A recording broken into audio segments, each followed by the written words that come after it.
राधे कृष्ण मेरे प्रियजनों। मैं प्रियंका तिवारी भारतीय ग्रंथसार में आप सबका स्वागत करती हूँ। दोस्तों, आज हम आपको राधा रानी के अवतरण की अद्भुत तथा रोचक कथा सुनाने जा रहे हैं, जिसको सुनकर आप मंत्र मुग्ध हो जाएंगे। राधे कृष्ण मेरे दोस्तों, कई लोगों के मन में ये सवाल है कि राधा रानी कौन है और क्या है राधा रानी की कहानी। तो इस पे कोई भी चर्चा करने से पहले मैं अपनी व्यक्तिगत राय में ये कहना चाहूँगी कि जिस प्रकार श्री कृष्ण हमारे इष्ट हैं, हमारी पूजनीय हैं, हमारे भगवान हैं, बिल्कुल उसी प्रकार से किशोरी जी हमारी करुणामयी सरकार श्री राधा रानी हमारे श्री कृष्ण जी की भगवान हैं। श्री कृष्ण सिर्फ शरीर हैं और उस शरीर की संपूर्ण शक्ति हैं हमारी लाडली जी। अब बात करते हैं अपने धर्म ग्रंथों और पुराणों की। तो उसके अनुसार दोस्तों, जब सृष्टि के कल्याण के लिए जब भगवान विष्णु जी ने मोहिनी अवतार धारण किया था, तो मोहिनी के सौंदर्य को देखकर सभी देवता मंत्रमुग्ध हो गए थे।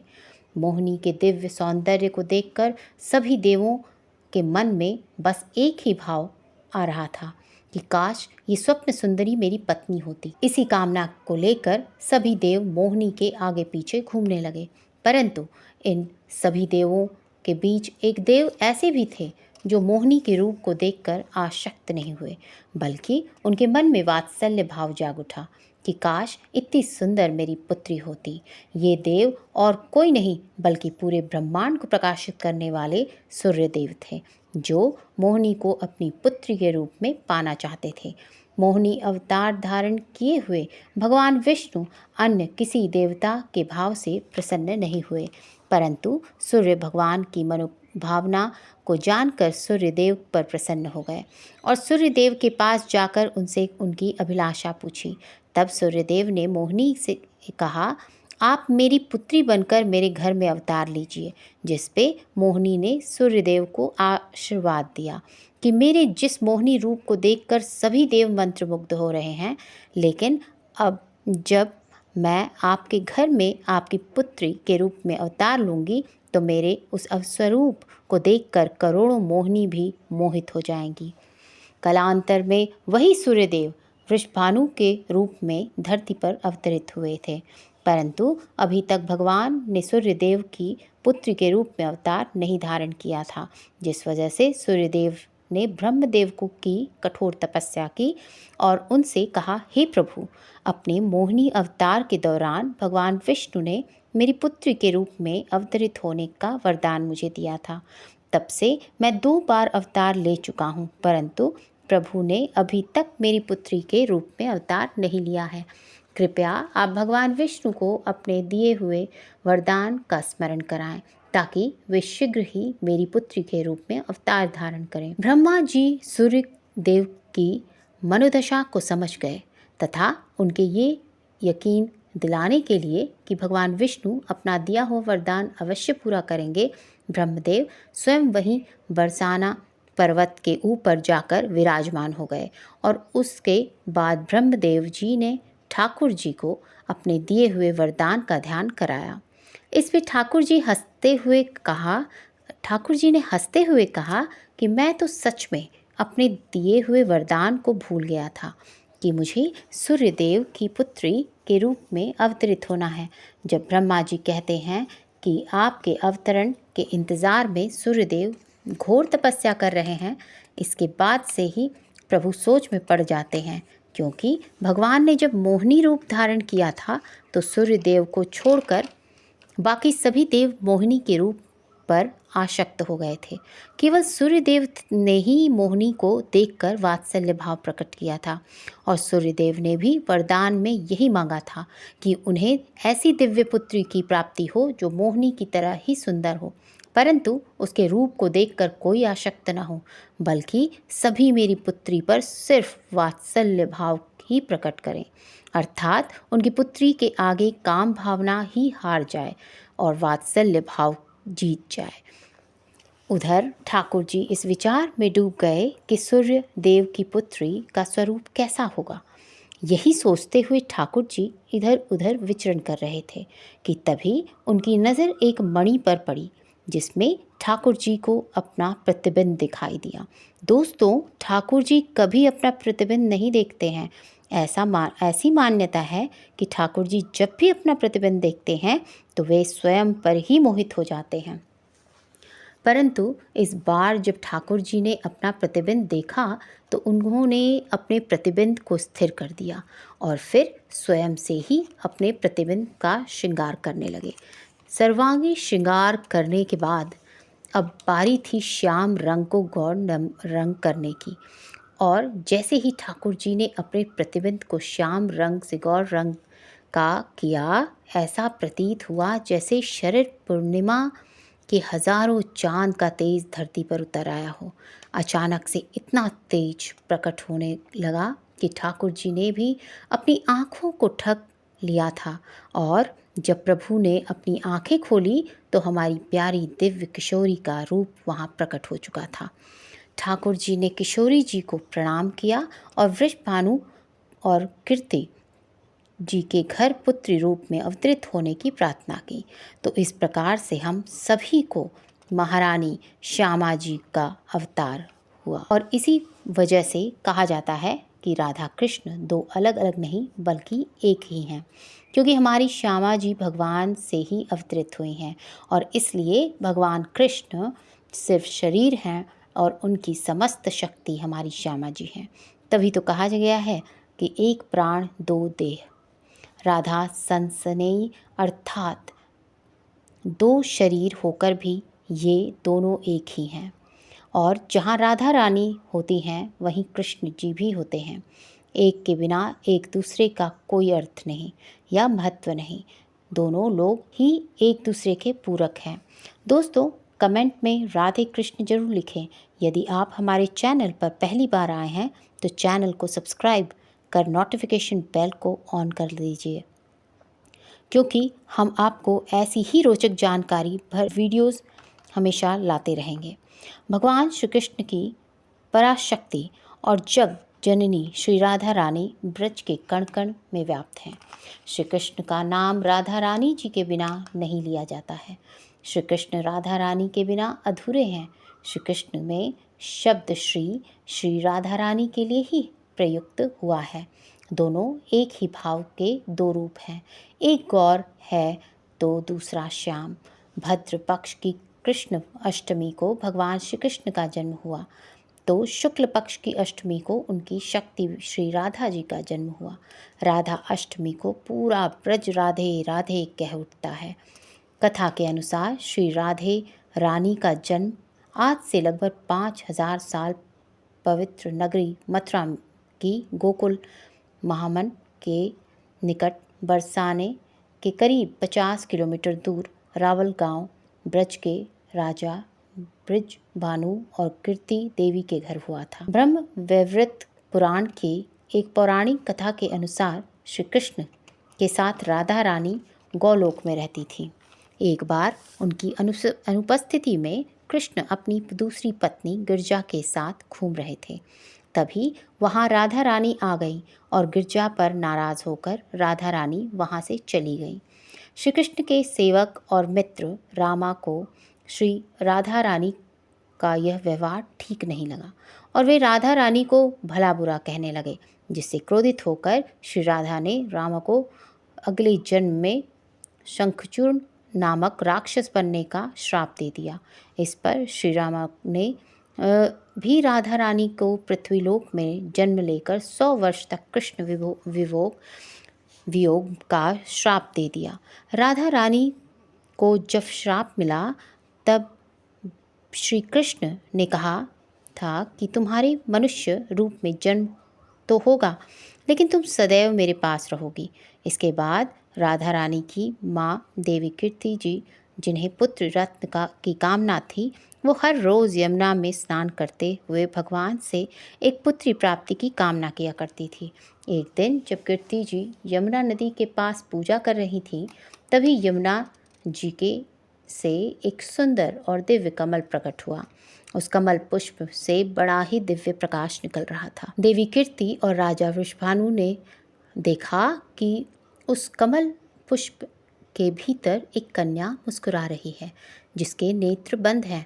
उस कन्या को देखकर देवी कीर्ति और वृषभानु दोनों बहुत प्रसन्न हुए और उस कन्या को अपनी प्रथम संतान के रूप में अपने घर ले आए। दोस्तों, ये दिव्य कन्या कोई और नहीं बल्कि ठाकुर जी की परम शक्ति श्री राधा रानी जी थी।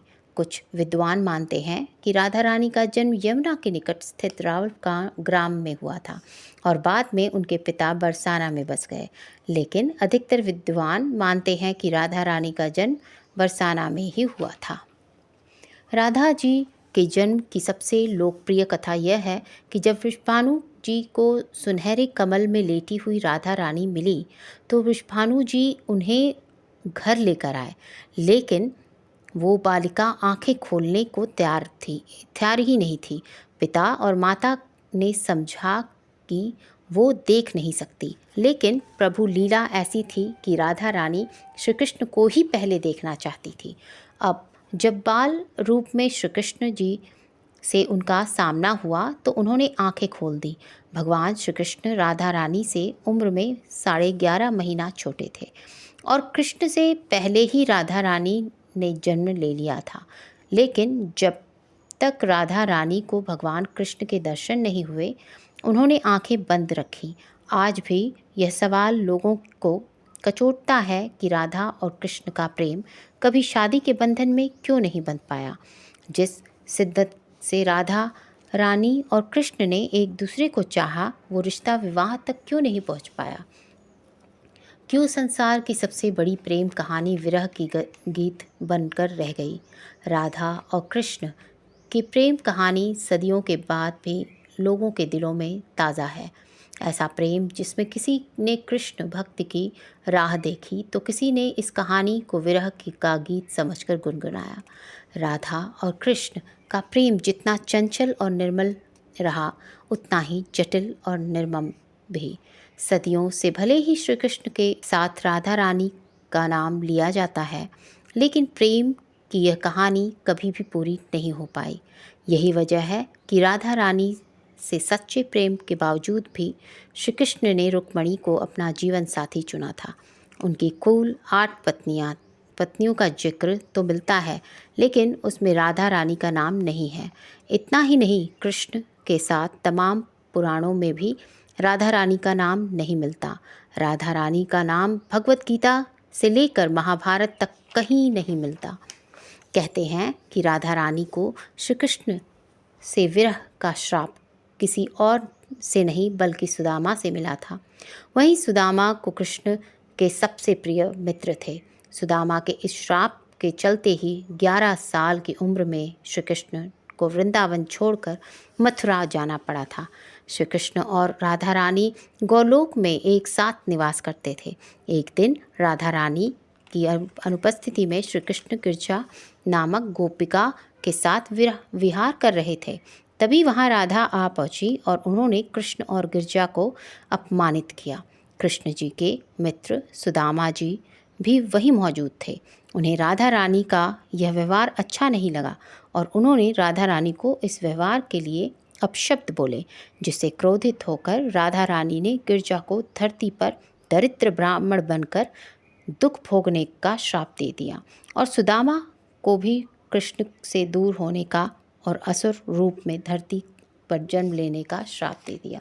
सुदामा भी कृष्ण के मित्र होने के कारण के साथ साथ कृष्ण के बहुत बड़े भक्त थे। उन्हें कृष्ण से अलग होना स्वीकार नहीं था, पर राधा रानी के श्राप के कारण उन्हें कृष्ण से अलग होना पड़ा। लेकिन कृष्ण वियोग का श्राप पाकर सुदामा स्वयं को अपमानित महसूस कर रहे थे और कृष्ण से वियोग की सोच कर दुखी हो रहे थे, जिसकी वजह से सुदामा जी भी राधा रानी को भी श्री कृष्ण से बरसों तक विरह का श्राप दिया। श्री कृष्ण की होकर भी उनकी ना होने का मलाल राधा रानी को हमेशा रहा। श्री कृष्ण जब वृंदावन छोड़कर जा रहे थे तब राधा रानी ने श्री कृष्ण को अपनी पत्नी बनाने का निवेदन किया, पर कृष्ण ने कोई जवाब नहीं दिया और ना ही पलटकर राधा रानी की तरफ देखा, जिससे दुखी होकर राधा रानी ने कृष्ण से विवाह ना करने का कारण पूछा। तो कृष्ण वहाँ से बिना कुछ कहे ही जाने लगे, जिस पे राधा रानी क्रोधित हो गई और चिल्लाकर ये सवाल दोबारा किया। राधा रानी के क्रोध को देखकर कृष्ण मुड़े तो राधा रानी भी हैरान रह गई, क्योंकि श्री कृष्ण पूरी तरह राधा रानी के ही रूप में थे। राधा रानी समझ गई कि वो भी कृष्ण हैं और कृष्ण ही राधा हैं, दोनों में कोई फर्क नहीं है। राधा रानी कृष्ण की न होकर आज भी उनके साथ पूजनीय हैं। राधा कृष्ण की ये प्रेम कहानी अधूरी होकर भी अमर है। हालांकि कुछ पौराणिक मान्यता ऐसी भी है जिसमें राधा रानी और श्री कृष्ण के विवाह का वर्णन मिलता है। ब्रज मंडल में ही मांडव नाम की एक जगह है। इस बात का गवाह है कि राधा रानी और श्री कृष्ण का विवाह हुआ था।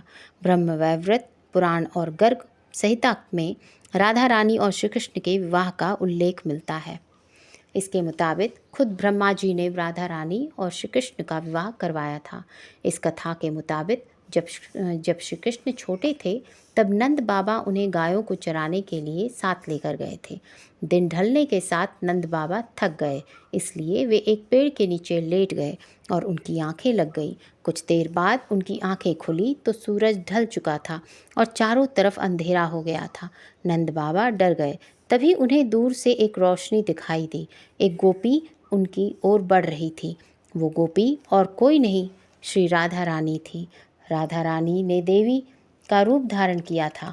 नंद बाबा राधा रानी को जानते थे, इसलिए उन्होंने राधा को नन्हे कान्हा के हाथों सौंप दिया और कहा कि उसे सही सलामत घर ले जाकर यशोदा माँ को दे दे। फिर नंद बाबा अपनी गायों को लेकर वहाँ से चले गए। राधा रानी ने नन्हे कान्हा को गाल पर चूमा। तभी एक चमत्कार हुआ और राधा की गोदी से नन्हे कान्हा गायब हो गए। कुछ ही पल में राधा रानी के सामने नन्हे कान्हा कृष्ण भगवान के रूप में प्रकट हुए और उन्होंने राधा रानी को अपने प्रेम से अभिव्यक्त किया। राधा रानी भी श्री कृष्ण से प्रेम करती थी, मगर वो कृष्ण को खोने से डरती थी। श्री कृष्ण ने राधा रानी को कुछ देर रुकने के लिए कहा। कुछ ही देर में ब्रह्मा जी प्रकट हुए और उन्होंने मंत्र उच्चारण किया और अग्निकुंड के साथ राधा रानी और श्री कृष्ण का गंधर्व विवाह संपन्न हुआ। विवाह होने के बाद ब्रह्मा जी चले गए। नव विवाहित युगल ने हंसते खेलते कुछ समय यमुना के तट पर बिताया। अचानक फिर श्री कृष्ण शिशु रूप में आ गए। राधा जी का मन तो नहीं भरा था, पर वे जानती थी कि श्री हरि भगवान की लीलाएं अद्भुत हैं। वे शिशु रूपधारी श्री कृष्ण को लेकर माता यशोदा के पास गईं और कहा, ये रास्ते में नंद बाबा ने मुझे बालक कृष्ण को देने को कहा। राधा जी श्री कृष्ण से उम्र में बड़ी थी। राधा प्रेम का प्रतीक थी और कृष्ण राधा के बीच दैहिक संबंधों की अवधारणा शास्त्रों में नहीं है, इसलिए इस प्रेम को आध्यात्मिक प्रेम की श्रेणी में रखा जाता है। दोस्तों, भगवान श्री कृष्ण की जन्मस्थली मथुरा करीब 30 किलोमीटर दूर माण तहसील में स्थित मांडव वन में अनोखा मंदिर है। इस मंदिर में श्री कृष्ण और राधा रानी की मूर्ति है। इस मंदिर की खास बात यह है कि यहाँ की मूर्ति में भी कृष्ण के हाथों में बांसुरी नहीं है, बल्कि श्री कृष्ण और राधा रानी दुल्हा दुल्हन का वेश धारण किए हुए और ब्रह्मा जी उन्हें आशीर्वाद दे रहे हैं। एक अन्य कथा की माने तो श्री कृष्ण और राधा में बहुत ही गहरा प्रेम था। ऐसे में श्री कृष्ण ने अपनी माँ यशोदा से कहा कि मैं राधा से विवाह करना चाहता हूँ। ये सुनकर यशोदा मैया ने कहा कि राधा तुम्हारे लिए ठीक लड़की नहीं है। पहला तो ये कि वो तुमसे बड़ी है, दूसरा ये कि उसकी मंगनी रायण से पहले ही हो चुकी है और वह कंस की सेना में है जो वो युद्ध लड़ने गया है। जब वह वापस आएगा तो राधा से उसका विवाह हो जाएगा। इसके बाद श्री कृष्ण बहुत ही शोक में भर गए थे और अपने कर्तव्य पथ में से विचलित हो गए थे। तब ऋषि गर्ग ने उन्हें बताया कि तुम्हारा जन्म किसी महान लक्ष्य के लिए हुआ है, इसलिए इस शोक को त्याग कर उस कर्म को करो जिस कारण से तुमने कृष्ण का अवतार लिया है। उसी के बाद श्री कृष्ण ने को राधा रानी को छोड़कर मथुरा जाना पड़ा। भगवान श्री कृष्ण ने मथुरा जाने से पहले राधा रानी को अपनी बांसुरी दे दी थी। राधा रानी ने मुरली को बहुत ही संभाल कर रखा था और जब भी उन्हें श्री कृष्ण की याद आती तो वह यह मुरली बजा लेती थी। श्री कृष्ण भी राधा रानी की याद में मोर पंख लगाते थे, वैजयंती माला पहनते थे। दोस्तों, ब्रह्म वैवर्त पुराण प्रकृति खंड 2 के अध्याय 49 के श्लोक 39 और 40 के अनुसार राधा रानी जब बड़ी हुई, उनके माता पिता ने आयन नामक वैश्य से उनका संबंध निश्चित कर दिया। उस समय राधा रानी ने उस घर में अपनी छाया को स्थापित कर दिया और खुद अंतर्ध्यान हो गई। राधा रानी की उसी छाया के साथ रायण का विवाह हुआ था। रायण की श्री कृष्ण की माँ यशोदा का सगा भाई था। दोस्तों, श्री कृष्ण जब वृंदावन को छोड़कर मथुरा चले गए, उनके जाने से पहले उन्होंने संपूर्ण वृंदावन की जिम्मेदारी राधा रानी को सौंपते हुए कहा था कि राधे, आज से ये संपूर्ण ब्रजमंडल की आप ही अधिराष्ट्रीय देवी रहोगी और अब की इच्छा के विरुद्ध वृंदावन में कुछ भी कर पाना संभव नहीं होगा। उसके बाद कृष्ण वहाँ से सदैव के लिए चले गए, जिसके बाद राधा रानी का कृष्ण से मिलना और देखना दुर्लभ हो गया। पर एक बार राधा रानी श्री कृष्ण से मिलने कुरुक्षेत्र में आ गई थी और वहाँ उन्होंने श्री कृष्ण से वृंदावन आने का आग्रह किया था, जिसके बाद कृष्ण अपनी बहन सुभद्रा और बड़े भाई बलराम जी के साथ वृंदावन आए थे।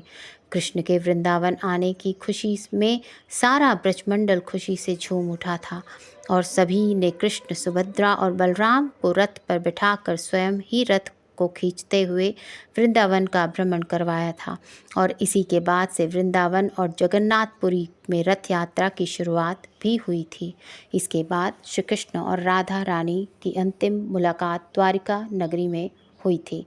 अपने सारे कर्तव्यों पर निर्वाह करने के बाद राधा रानी द्वारिका नगरी गई थी और अपना बाकी का समय वहीं बिताने की इच्छा कृष्ण से जताई थी। राधा रानी को देखकर कृष्ण भाव विभोर हो गए।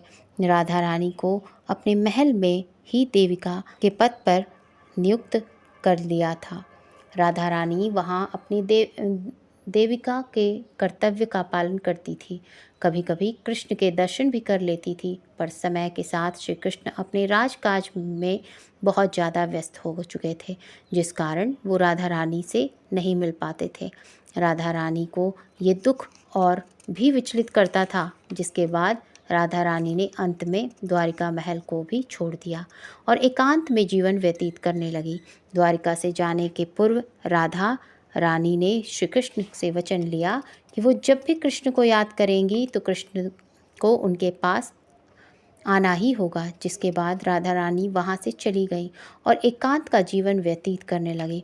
अपने प्रिय कृष्ण के वियोग में राधा हमेशा रोती रहती थी।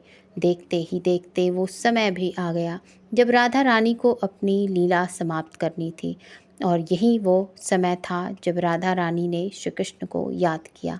राधा रानी की पुकार सुनते ही श्री कृष्ण वहाँ पहुँचे और अपनी राधा रानी की अवस्था को देखकर उनके आँखों से अश्रुओं की धारा बह गई। जिसके बाद राधा रानी ने श्री कृष्ण से अपना अंतिम वरदान मांगा और श्री कृष्ण से बांसुरी की वही धुन सुनाने को कहा जो वो रास रचाते वक्त बजाए करते थे। श्री कृष्ण ने राधा रानी को फिर से मुरली की वही बांध सुनाई, जिसे सुनते सुनते राधा रानी ने अपने देह को त्याग कर दिया। श्री राधा रानी की मृत्यु से श्री कृष्ण इतने दुखी हो गए कि उन्होंने उनकी बांसुरी को तोड़ दिया और फिर कभी बांसुरी नहीं बजाई। इस प्रकार से इस सृष्टि की ये दिव्य कथा सदैव के लिए अमर हो गई। राधा रानी का पर्याय कृष्ण और कृष्ण का पर्याय राधा रानी बन गई। राधा रानी के नाम की महिमा की बखान शब्दों में तो की ही नहीं जा सकती। लाडली जी का स्वभाव इतना सहज और प्रेममय है कि वो अपने भक्तों को, अपने बच्चों को हर गलती के लिए क्षमा कर देती हैं और सदैव उनकी रक्षा करती रहती हैं। राधा रानी की अपार महिमा को बताते हुए श्री कृष्ण कहते हैं, रा शब्दम कुर्वस्त्रस्तो ददामि भक्ति मुत्तमामम, धा शब्दम कुर्वत पश्चाद यामी श्रवण लोभतः। हमारे ठाकुर जी भी कहते हैं कि किसी के मुख से रा शब्द सुनते ही मैं उसे भक्ति प्रदान करता हूँ और धा शब्द सुनते ही राधा रानी का नाम सुनने की लालसा में मैं उसके पीछे पीछे चला जाता हूँ। ये महिमा है हमारे लाडली जी की। नाम संपूर्ण ब्रह्मांड की स्वामिनी है। हमारी किशोरी जी के नाम को सुनने के लिए सदैव ललायित रहते हैं और निरंतर राधा रानी के नाम का जप करने वाले सहज ही प्रसन्न होकर उसे सब कुछ प्रदान कर देते हैं।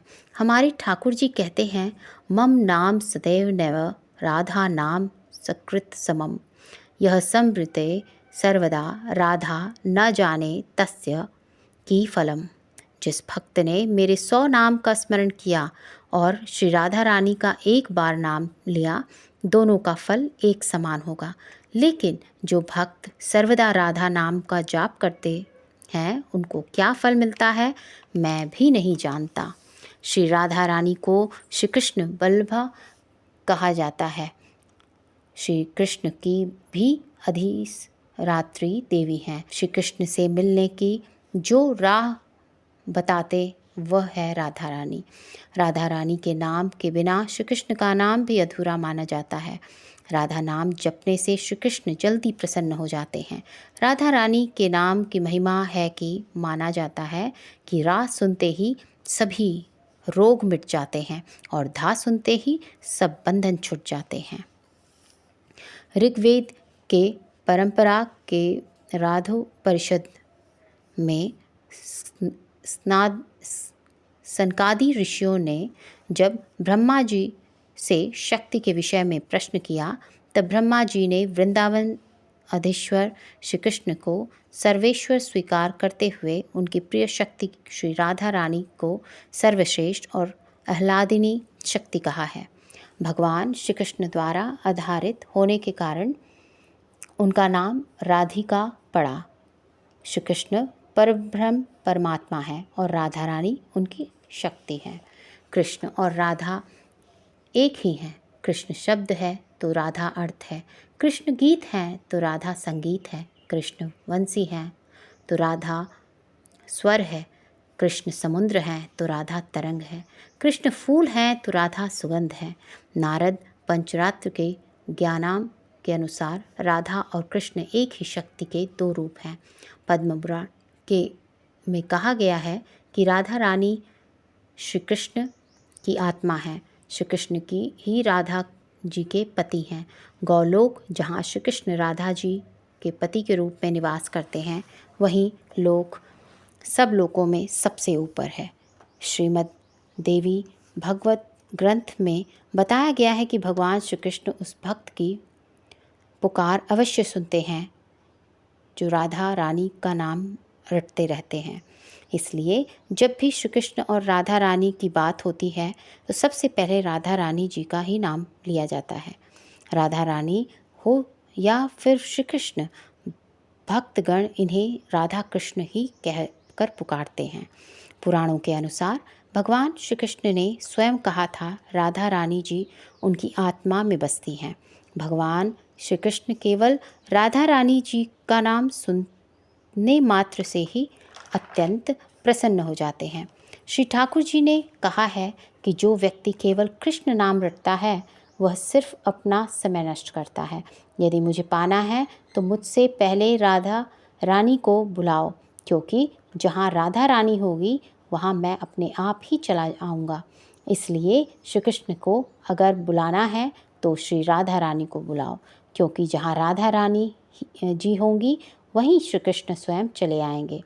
एक बार की बात है, नंदगांव में एक मोर श्री कृष्ण को रिझाने के लिए प्रतिदिन भजन गाया करता था, लेकिन श्री कृष्ण उसकी तरफ बिल्कुल ध्यान नहीं देते थे। श्री कृष्ण के द्वारा अपनी सुधि न लिए जाने से मोर एक दिन रो पड़ा। उसी समय एक चिड़िया उधर से गुजरी और मोर को रोता हुआ देखकर उस मोर से पूछने लगी कि तुम किस भय की वजह से रो रहे हो? ये तो प्रभु श्री कृष्ण का द्वार है, यहाँ किसका भय? तब मोर ने रोते हुए उस चिड़िया से कहा कि क्या बताऊं, 1 वर्ष से मैं प्रतिदिन यहाँ भगवान श्री कृष्ण का नित्य भजन करता हूँ और नाम जपता हूँ, फिर भी वे कृपा निधान प्रभु मेरी कोई सुध-बुध नहीं ले रहे हैं। लगता है कि मेरे भजन उन तक नहीं पहुँच रहे, ना ही वे मेरी भक्ति से रीझ रहे हैं। मोर की बात सुन वो चिड़िया हंसने लगी और बोली, बस इतनी सी बात के लिए तुम रो रहे हो? तुम मेरे साथ वृंदावन चलो, क्योंकि तुम्हें अगर श्री कृष्ण की कृपा चाहिए तो तुम्हें राधा रानी की शरण प्राप्त करनी होगी। मोर की तो समझ में कुछ भी नहीं आ रहा था, फिर भी उसे श्री कृष्ण की कृपा चाहिए थी, इसलिए उसने चिड़िया की बात मानी और उसके साथ वृंदावन आ गए। वृंदावन पहुंचकर चिड़िया ने कहा, अब तुम अपना भजन गाना शुरू करो। मोर ने जैसे ही श्री कृष्ण का भजन गाना शुरू किया, राधा रानी दौड़ी आई और उस मोर को गले से लगा लिया। मोर को दुखी देखकर भक्त वत्सल किशोरी जी ने मोर से उसके दुख का कारण पूछा। तब मोर ने राधा रानी जी को अपनी सारी व्यथा सुनाई। भाव विभोर होकर लाडली जी ने कहा, तुम्हारी भक्ति और भजन व्यर्थ नहीं जाएगा और तुम्हें साल भर के परिश्रम का फल प्राप्त होगा। और राधा रानी ने मोर को नंदगांव जाकर कृष्ण के बजाय राधा नाम का भजन गाने को कहा। जाते हुए मोर ने राधा रानी से कहा, आप करुणामयी हैं, ये मैंने सुना था, परंतु आज देख भी लिया। जिसके बाद मोर नंदगांव आकर राधा रानी का भजन गाने लगा। राधा रानी के भजन को सुनते ही कृष्ण की आंखों से प्रेम के अश्रु बहने लगे और बेसुध और दौड़ते हुए ठाकुर जी ने उस मोर को गले से लगा लिया। जिस पर मोर ने कहा, हे प्रभु, मैं 1 साल से आपको पुकारता रहा, परंतु मेरी आपने एक भी ना सुनी, लेकिन करुणामयी किशोरी जी का नाम सुनते ही आप रीझ गए और मुझे अपने दर्शन प्रदान किए। जिस पे श्री कृष्ण ने कहा, राधा नाम मुझे अधिक प्रिय है और कोई भी जो राधा नाम का स्मरण करता है उसे मेरी कृपा सहज ही प्राप्त होती है और मैं सदैव ही उसके साथ ही रहता हूँ। दोस्तों, कमेंट बॉक्स में अब हमारी किशोरी राधा रानी जी के लिए राधे राधे अवश्य लिखें। दोस्तों, राधा रानी के नाम की महिमा का एक और रोचक प्रसंग है, जिसमें एक बार एक सिद्ध महात्मा किसी नगर में जाते हैं, जिनके दर्शन के लिए पूरा नगर उमड़ पड़ता है। उस नगर का बहुत ही धनी व्यापारी भी महात्मा जी के दर्शन के लिए जाता है और महात्मा जी के सामने रोने लगता है। महात्मा जी से चुप कराते हैं और उसके दुख का कारण पूछते हैं।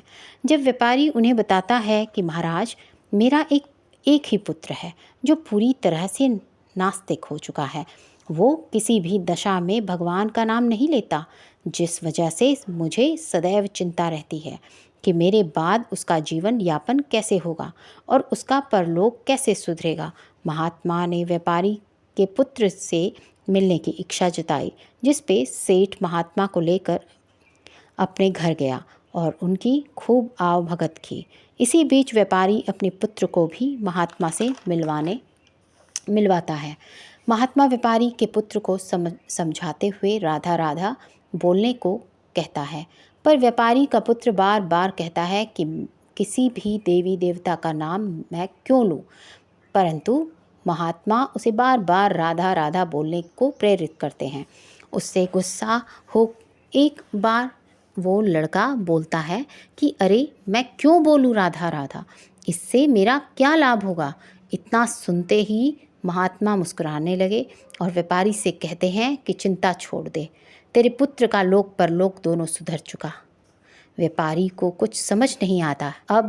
तब वो महात्मा व्यापारी के पुत्र से कहते हैं कि मृत्यु के पश्चात यमदूत जब तुमको यमलोक लेके जाएंगे और तुम्हारे कर्मों का हिसाब करेंगे, तो यमराज जब तुमसे पूछेंगे कि तुमने कोई पुण्य कर्म किए थे तब तुम उनसे कहना कि एक बार राधा नाम का जाप किया था, कृपा कर उसका मुझे पुण्य प्रदान करें।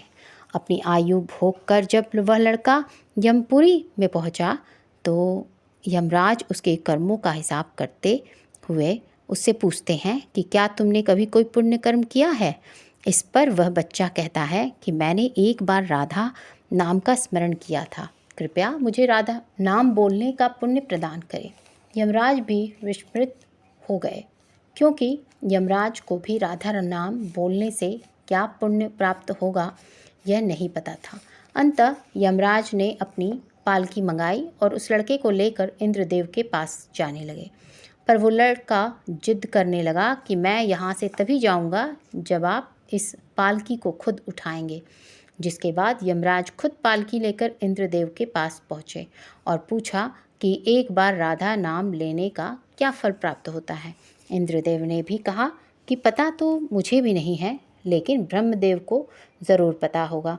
फिर वे दोनों लोग पालकी लेकर ब्रह्मदेव के पास पहुँचे और उनसे भी यही सवाल किया, जिससे ब्रह्मदेव ने भी ठीक ठीक बताने में असमर्थता जताई और कहा कि इस समस्या के निवारण के लिए हमें महादेव के पास जाना चाहिए।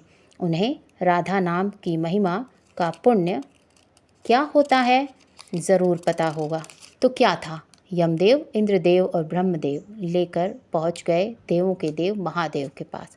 हे नाथ, कृपा करके राधा नाम एक बार लेने का फल क्या होता है बताइए। उनके पास भी इस बात की जानकारी नहीं थी, जिसके बाद भोलेनाथ ने अपने इष्ट देव विष्णु जी के पास चलने को कहा और कहा कि भगवान विष्णु ही राधा नाम की महिमा की जानकारी दे सकते हैं। फिर क्या था, चारों देव पालकी उठाए पहुंच गए बैकुंठ धाम। ठाकुर जी भी देख कर हैरान हो गए कि ये कौन आ रहा है। पालकी में जिसे स्वयं भोलेनाथ, इंद्रदेव और यमदेव उठाए हुए चल रहे हैं। सब ने जाकर राधा नाम के महिमा के बारे में भगवान विष्णु से पूछा, जिसमें ठाकुर जी ने कहा कि राधा नाम की यही महिमा है कि इसके उच्चारण मात्र से एक सामान्य जीव आत्मा भी एक दिव्य आत्मा हो जाती है, जिसे पालकी में बिठाकर स्वयं भोलेनाथ, ब्रह्मा जी, इंद्र जी और यमराज देव उठाए हुए घूम रहे हैं और अब इसे मेरी गोद में बिठाने का सौभाग्य प्राप्त होगा। इसने जीवन में राधा राधा बोलकर मोक्ष प्राप्त कर लिया और जन्म मरण के बंधन से मुक्त हो गया। यही है राधा रानी के नाम की महिमा। दोस्तों, आप भी बोलिए प्रेम से राधे राधे। दोस्तों, श्री राधा का सिर्फ ब्रज मंडल ही महारानी है, बल्कि श्री कृष्ण के हृदय की भी स्वामिनी है। श्री कृष्ण को पाने या उनकी कृपा प्राप्त करने के लिए राधा नाम का धुन ही काफ़ी है। राधा नाम के जाप से व्यक्ति को श्री कृष्ण का आशीर्वाद मिलता है और श्री राधा रानी की कृपा भी उस पर बरसती रहती है। यूँ तो राधा रानी के कई नाम हैं, लेकिन ब्रज में राधा रानी को किशोरी के नाम से भी पुकारा जाता है। राधा रानी के किशोरी नाम पढ़ने के पीछे भी बड़ी ही दिलचस्प कथा है। मान्यता के अनुसार द्वापर युग में अष्टावक नाम के एक प्रख्यात संत हुआ करते थे। ऋषि अष्टावक्र का शरीर अपने ही पिता के द्वारा दिया गया श्राप के कारण 8 स्थानों से टेढ़ा था। अष्टावक्र के पिता कहोड़ और उनकी माता सुजाता महान अरुणि के आश्रम में उनसे वेद सीखते थे। सुजाता ऋषि अरुणि की बेटी थी। एक दिन कहोड़ और बेटी सुजाता ने विवाह कर लिया और सुखपूर्वक रहने लगे। कुछ समय बाद जब सुजाता गर्भवती हुई तो ऋषि कपूर ने वेदों का पाठ कर सुनाया करते थे। प्राचीन काल में जब स्त्रियां गर्भवती होती थीं तो उन्हें वेद पुराण का ज्ञान दिया जाता था, ताकि गर्भ में पल रही संतान संस्कारी और धर्मवान पैदा हो। महाभारत काल में भी अर्जुन ने द्रौपदी को गर्भवती होने के दौरान चक्रव्यूह भेदने के बारे में बताया था, जिसे गर्भ में पल रहे वीर अभिमन्यु ने सुना था, परंतु पूरी जानकारी सुनने से पहले ही द्रौपदी सो गई थी। इस वजह से अभिमन्यु चक्रव्यूह को भेदने के 7वें पड़ाव को नहीं सुन सके और महाभारत के चक्रव्यूह भेदने के समय 7वें और अंतिम पड़ाव पर आके ही वीर अभिमन्यु को वीरगति प्राप्त हुई। इसलिए बड़े बुजुर्ग लोग आज भी कहते हैं कि जब स्त्री गर्भवती हो तो उसे भगवान के भजन और धर्मपरायण जानकारी देनी चाहिए ताकि होने वाली संतान भी तेजस्वी हो। तो जब ऋषि कहोड अपनी पत्नी सुजाता को वेदों का पाठ सुनाते थे तो उस दौरान उन्होंने 8 स्थानों पर गलतियां की थी और वो जब भी गलती करते थे तो सुजाता के गर्भ से आवाज़ आती थी। गर्भ से आने वाली आवाज़ ने हर बार की हुई गलती को सुधारा, जिसकी वजह से ऋषि कहोड को अपमान महसूस हुआ और क्रोध में भरकर कहा कि ये अजन्मे बालक ने अपने ही पिता को 8 बार सुधारा और अपने ढीठपन दिखाया, इसलिए वह शरीर से 8 स्थानों से टेढ़ा होगा। इस प्रकार बच्चे ने विकृत अवस्था में 8 मोड़ों के साथ जन्म लिया, जिस कारण उसका जन्म अष्टावक्र, जिस वजह से उसका नाम अष्टावक्र रखा गया। अष्टावक्र वेदों के महान विद्वान थे। बालपन से वे सबसे अपने पिता के बारे में पूछते। लोग उन्हें बताते कि कहोड शास्त्र में स्वयं को वेदों का विद्वान सिद्ध करने के लिए जनक के दरबार में गए थे। जब अष्टावक्र बड़े हुए तो अपने पिता की खोज में वे भी मिथिला में जनक के दरबार में पहुंच गए। वहां वे ये जानकर दंग रह गए कि बंदित नामक विद्वान ने उनके पिता को शास्त्रार्थ में पराजित कर दिया था। बंदित के साथ तर्क वितर्क करने की यह शर्त थी कि हारने वाले को उनका गुलाम बनना पड़ेगा। इस तरह कहोड की भी बंदित के गुलाम बन गए थे। फिर अष्टावक्र ने बंदित को शास्त्रार्थ की चुनौती दी और उन्हें आसानी से हराकर अपने पिता को मुक्त करवाया। इस प्रकार जिस कहोड ने अपने ही पुत्र को उनसे अधिक बुद्धिमान होने के लिए श्राप दिया था, उसी पुत्र ने अपनी बुद्धिमत्ता के प्रयोग से उन्हें गुलामी से बचाया। परंतु अपनी शारीरिक विकृति के कारण अष्टावक्र जी को सदैव उपहास झेलना पड़ता था। क्रोध में भरकर कोई उपहास करता तो वे श्राप दे दिया करते थे। ऋषि अष्टावक्र जब बरसाना पहुँचे तो वहाँ उनकी भेंट श्री राधा रानी से हुई। राधा रानी श्री कृष्ण के साथ विराजमान थी। अष्टावक्र को देख राधा रानी प्रेम से मुस्कुराने लगी। जैसे ही अष्टावक्र जी ने उन्हें मुस्कुराते हुए देखा तो वे क्रोध बस राधा जी को श्राप देने को आतुर हो उठे, परंतु श्री कृष्ण ने अष्टावक्र जी को रोकते हुए उनसे निवेदन किया कि श्राप देने से पहले एक बार राधा रानी के मुस्कुराने के पीछे का कारण तो जान ले। अब जब अष्टावक्र ने कारण पूछा तो राधा रानी ने उन्हें कारण बताया कि वह अष्टावक्र जी के अंदर मन में समाहित श्री कृष्ण की छवि देखकर वो हंस रही हैं। अष्टावक्र ने भीतर का ज्ञान और उस ज्ञान के स्रोत उनकी मरोन छवि से श्री राधा रानी आनंदित हो रही हैं। श्री राधा रानी के पूर्ण बात सुन अष्टावक्र ने अपनी भूल के लिए क्षमा मांगी और प्रसन्न होकर राधा रानी को हमेशा किशोर अवस्था में रहने का वरदान दे दिया। किशोर अवस्था से ही राधा रानी का नाम किशोरी जी पड़ गया। अभी से राधा रानी को किशोरी जी कहा जाने लगा और आज भी ब्रज की हर बालिका को किशोरी जी ही के रूप में माना जाता है। राधा रानी की किशोरी रूप में भी पूजा की जाती है और उनका भव्य श्रृंगार भी किया जाता है। दोस्तों, यूँ तो राधा रानी की पूजा के कई मार्ग हैं, लेकिन अत्यंत सरल और शीघ्र परिणाम दिखाने वाले मार्ग हैं उनके सर्वश्रेष्ठ स्तोत्र श्री राधा कृपा कटाक्ष का 108 बार अखंड जाप। जो भी व्यक्ति श्री राधा कृपा कटाक्ष स्तोत्र का पाठ करता है उसके जीवन के सभी कष्ट राधा रानी हर लेती हैं। श्री राधा रानी की कृपा कटाक्ष स्तोत्र के पाठ से व्यक्ति को मृत्यु के बाद गौलोक के धाम की प्राप्ति होती है और जीवन चक्र से मनुष्य हमेशा हमेशा के लिए मुक्त हो जाता है। इस पाठ के अखंड जाप से न सिर्फ राधा रानी बल्कि श्री कृष्ण भी प्रसन्न होते हैं और भक्तों पर असीम कृपा बरसाते हैं। शास्त्रों के अनुसार भगवान शिव ने भी माता पार्वती को यह पाठ सुनाया था। भगवान शिव ने इस स्तोत्र के माध्यम से राधा रानी के श्रृंगार, रूप और करुणा का विस्तृत वर्णन किया था। इसके अतिरिक्त श्री हित 84 जी का पाठ करना भी सर्वोत्तम और अत्यंत फलदायी माना जाता है। परम पूज्य श्री प्रेमानंद जी महाराज जी ने भी श्री हित 84 जी के पाठ की महिमा बताई है।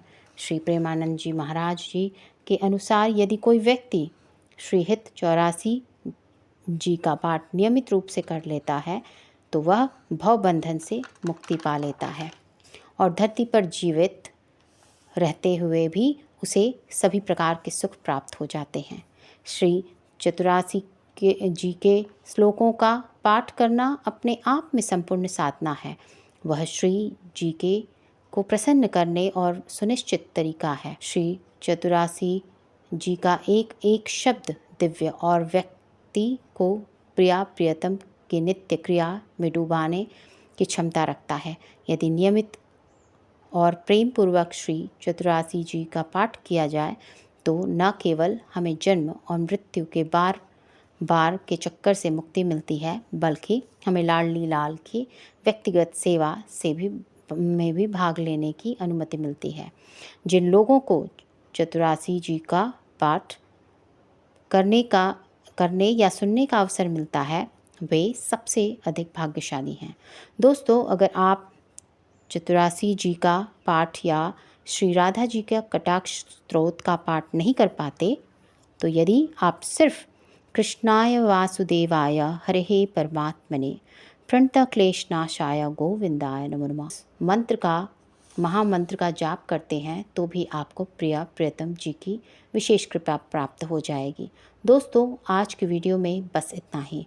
उम्मीद है कि किशोरी जी की जानकारी आपको पसंद आई होगी। अगर वीडियो पसंद आए हो तो वीडियो को लाइक और शेयर ज़रूर करें और कमेंट में जय श्री राधे कृष्ण लिखना ना भूलें। मिलते हैं फिर अगली वीडियो में एक रोचक वीडियो के साथ। तब तक के लिए प्रणाम दोस्तों। जय श्री राधे कृष्ण।